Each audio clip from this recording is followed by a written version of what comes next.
মুখটা ছাড়ছে মনে হলো।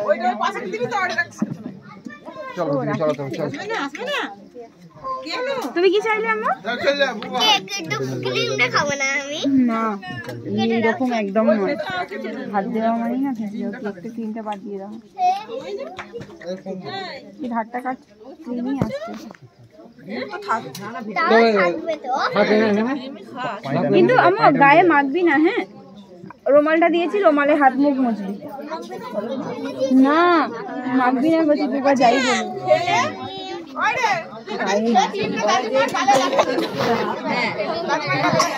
লাগিয়ে দিবি